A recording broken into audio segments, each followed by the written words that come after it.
그 아들을 보내사 여자에게서 나게 하시고 율법 아래 나게 하신 것은 율법 아래 있는 자들을 속량하시고 우리로 이 아들의 명분을 얻게 하려 하심이라. 아멘. 기도하겠습니다. 하나님 아버지 감사합니다. 때가 참에 하나님의 그 복음이 더욱 융성하고 확장되어지고 더욱더 하나님의 구속하심이 더 풍성하듯이 때가 참에 우리에게 큰 복음을 증거하시는 세상의 그 역사를 통해서 더욱 조명하고자 합니다.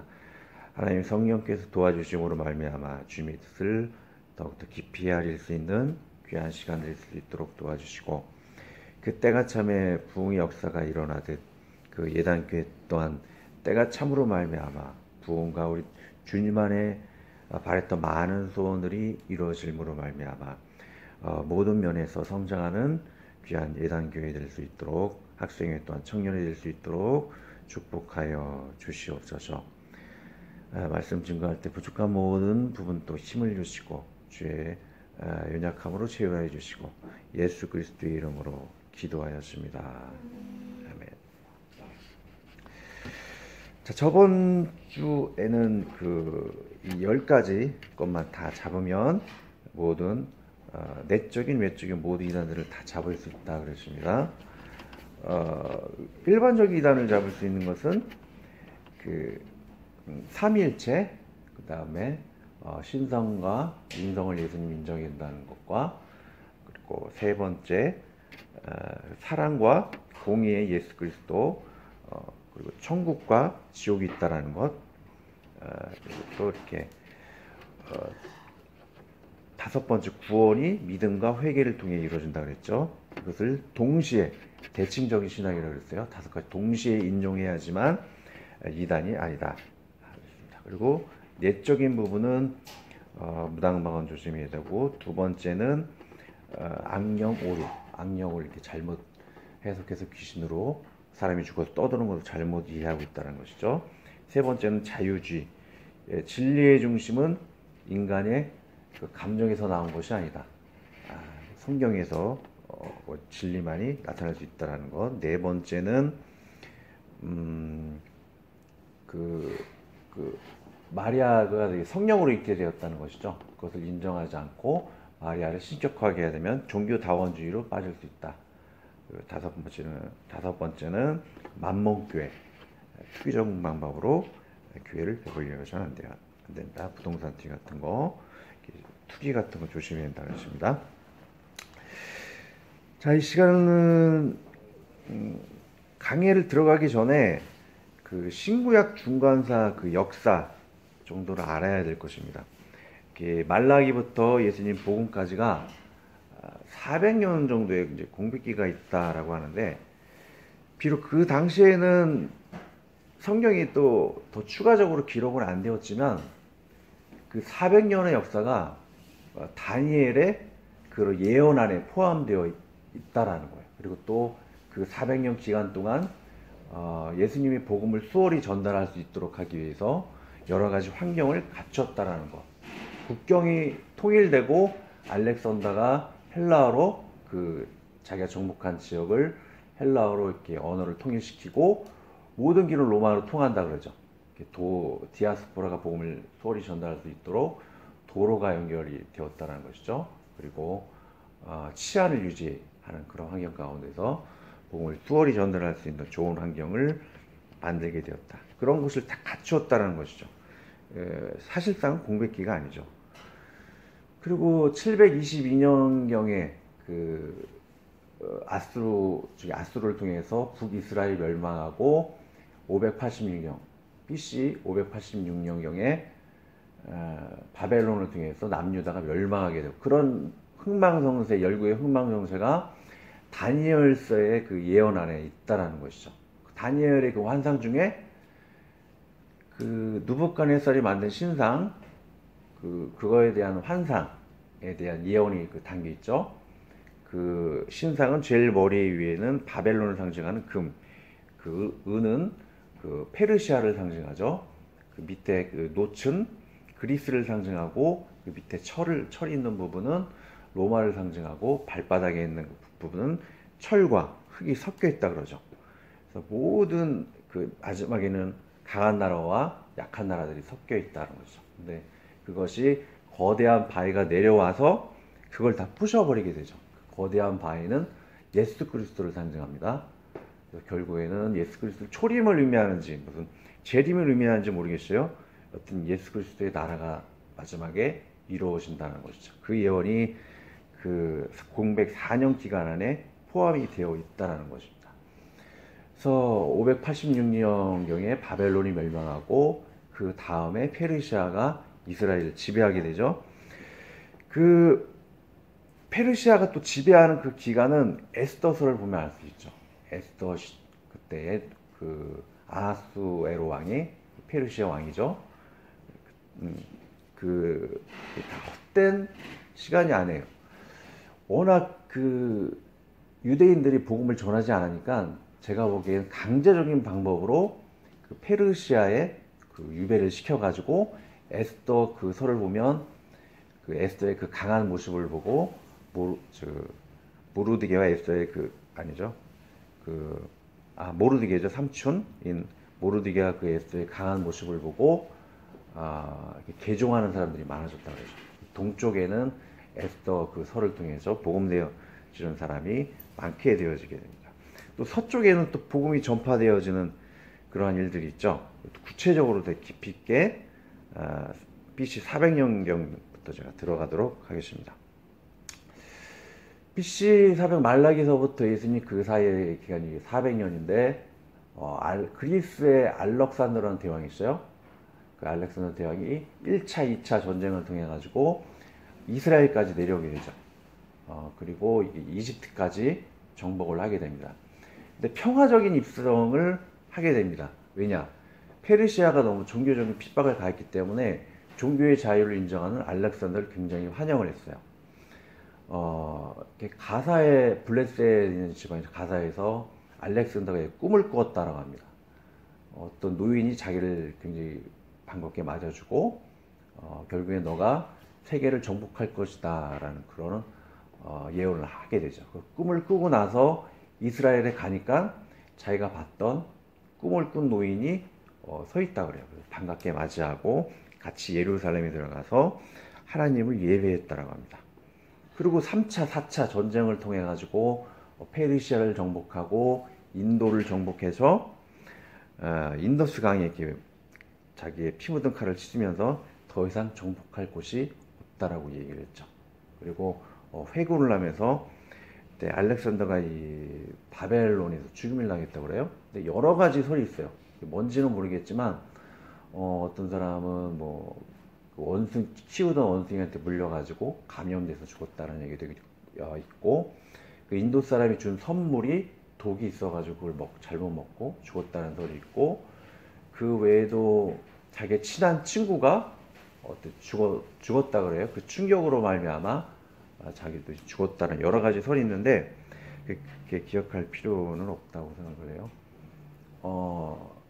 그렇게 정복을 하고 알렉산더가 죽고 나서 4개의 왕조로 갈려지게 되죠. 그리스에서 첫 번째, 두 번째 왕조가 있는데 그건 기억할 필요가 없고 이스라엘과 이집트를 지배했던 그 왕조가 프톨레미 왕조예요. 프톨레미 왕조가 서쪽을 지배했고 동쪽은 그 셀주크 왕조가 그 페르시아 지방을 정복하게 되었다는 것이죠. 자, 셀주크 왕조가 다시 이스라엘을 정복할 때 안식일 날 이렇게 정복을 했다 그래요. 근데 또 이렇게 유대인들이 또 복음 전파를 안 하기 때문에 제 생각엔 그래요. 그래서 10만의 그 유대인들을 이주를 시켰다 그래요. 그 이집트에 10만 명이 이주가 되고 나서 그 10만 명이 그 이집트에 왔을 때 이집트에 사는 사람들이 그 유대인들에게 부탁을 했어요. 너희들이 읽고 있는 그 성경에 대해서 알고 싶다. 그래서 그것을 헬라어로 성경을 이렇게 번역한 것이 구약 성경이에요. LXX. 최초로 구약 그 성경이 번역되어 세계적으로 번역이 되어지고 정립되어지는 시간이 BC 300년경이죠. 셀주크 왕조 때 그런 일이 있었다는 거. 구약의 성경이 정립되어진 게 BC 300년경에 아프리카인 이집트라는 거는 어느 정도 기억을 해야 됩니다. 자, 그리고 나서 셀츠크 왕조가 프톨레미 왕조를 정복을 하게 되죠. 근데 이 셀츠크 왕조는 종교의 자유를 잘 인정을 안 해요. 그래서 성전에서 돼지 제사를 지내기까지 하고 성직 매매를 하게 되죠. 근데 굉장히 유대인들이 종교성이 엄청 강하기 때문에 반발이 엄청 심했다 그래요. 그래서 하스모니안 그 왕조가 있어요. 하스모니안이라는 제사장가문이 있어요. 그래서 쿠데타를 무력으로 일으키게 되죠. 그 사람들의 모임을 하시딤이라고 그래요. 하시딤. 경거나 뭐 유대인이라는 그런 의미를 가지고 있죠. 그 하시딤이 그 싸움을 잘하는 그 아들이 있어요. 유다라는 이름을 가진 그 자녀들 중에 하스모니안 그 제사장 중에 유다라는 그 청년이 있는데 너무 싸움을 잘해가지고 알렉산더가 부활했다가 할 정도로 싸움을 잘했다 그래서 별명이 마카비라는 뜻이죠. 망치라는 뜻. 워낙 싸움을 잘해서 결국에는 셀츠크 그리스를 정복해서 독립국가를 형성하게 되죠. 그때가 대략 BC 200년경부터 BC 로마가 정복하는 63년경까지 독립국가를 형성하게 됩니다. 그때 무슨 일이 있었냐면 에돔 국가를 개종을 시키게 돼요. 에돔이 어떤 나라냐면 그 이스라엘의 동쪽에는 네 가지의 나라가 있었죠. 암, 모에. 제일 위에는 아람 족속, 그 밑에가 암몬 족속, 밑에가 모압 족속, 제일 아래가 에돔 족속이죠. 자, 에돔 족속은 야곱과 에서를 기억하실 거예요. 그 축복을 장자권을 이렇게 포기했죠. 야곱에게. 그래도 나중에 울면서 그 장자권 회복을 위해서 아버지에게 막 울면서 기도를 하는 그런 예화가 있죠.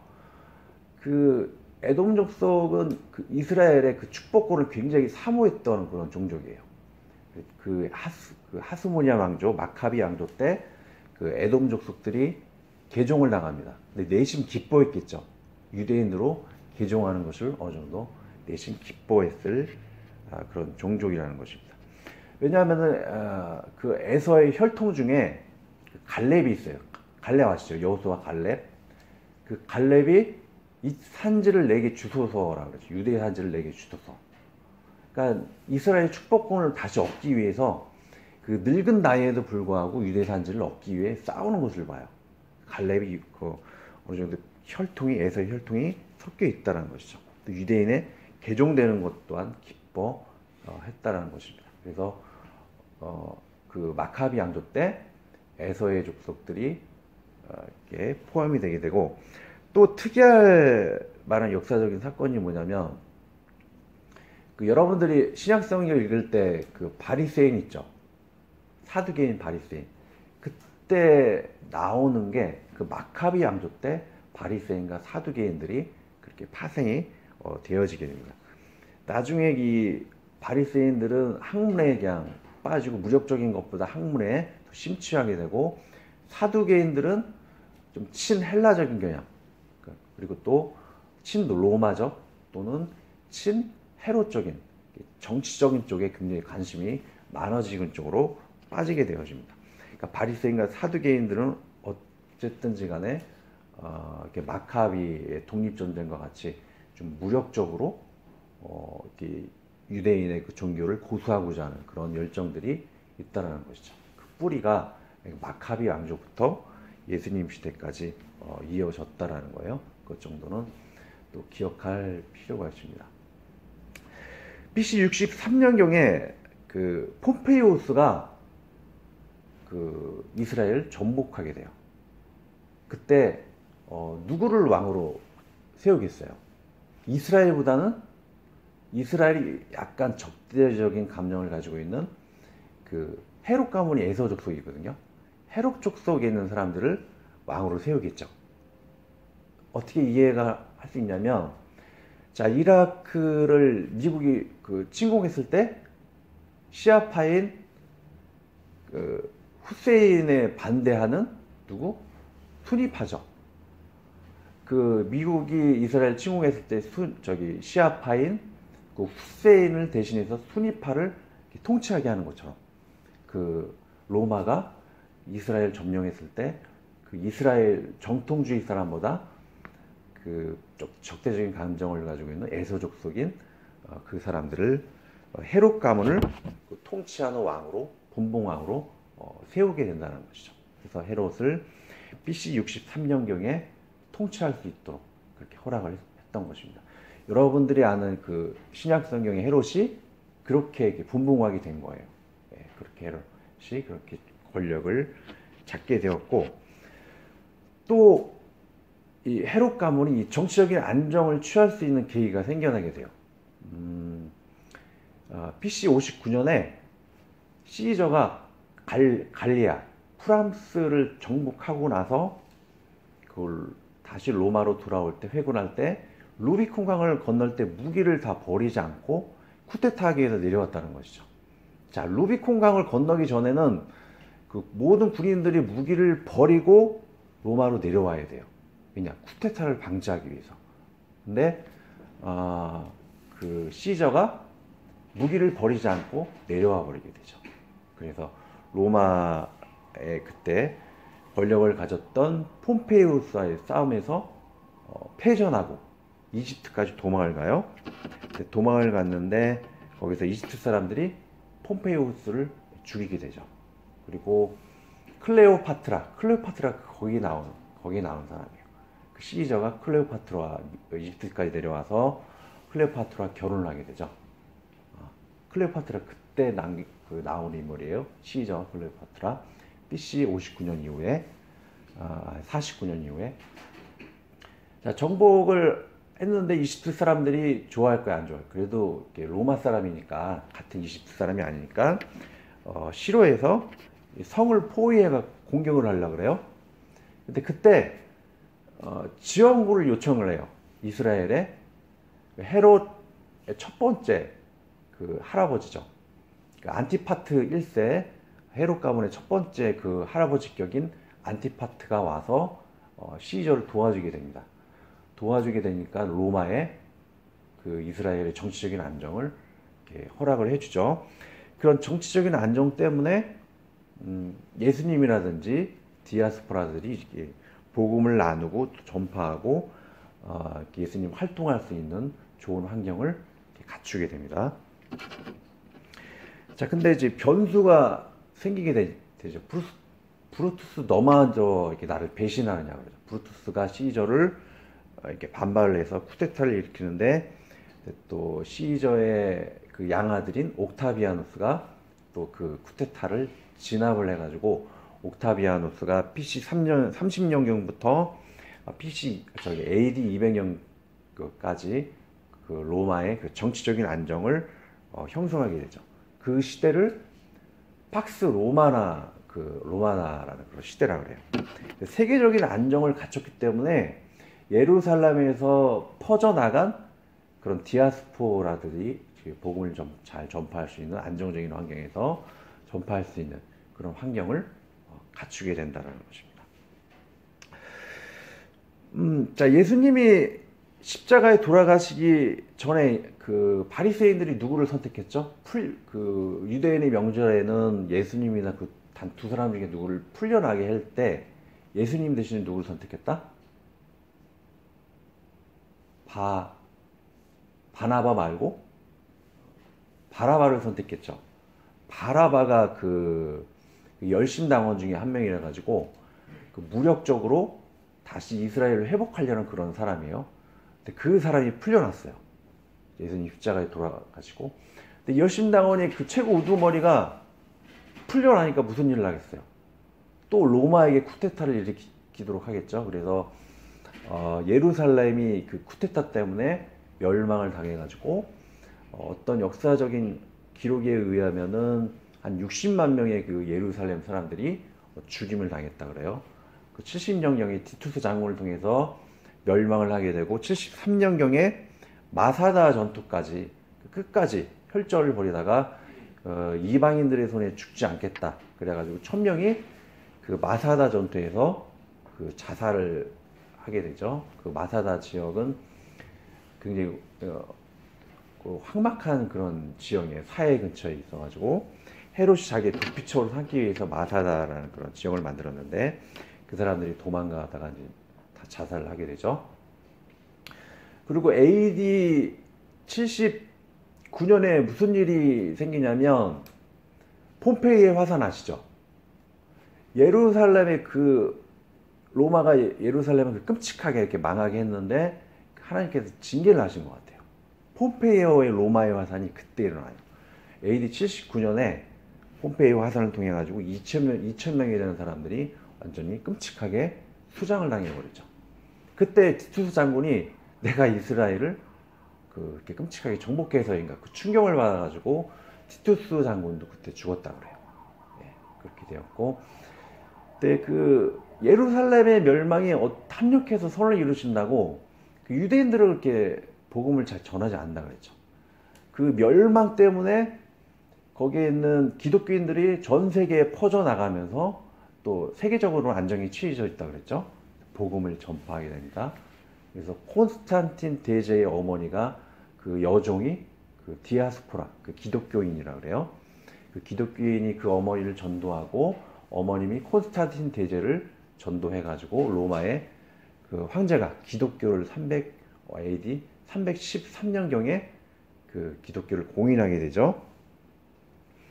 그리고 AD 397년에 카르타고 공회, 북아프리카의 카르타고 공의회를 통해 가지고 신약이 정립되어집니다. 그때 우리가 있는 신약 27권의 그 성경이 정립되어지죠. 구약은 언제 정립되어졌다 그랬죠? BC 3자로 기억하면 외우기가 쉬워요. BC 300년경에 그 북아프리카에서 헬라어 성경이 정립되어지고 AD 397년에 신약 성경이 정립되어지게 됩니다. 신구약이 이렇게 정립되어졌다는 거. 이 정도 이것도 기억을 하면은 좋겠죠.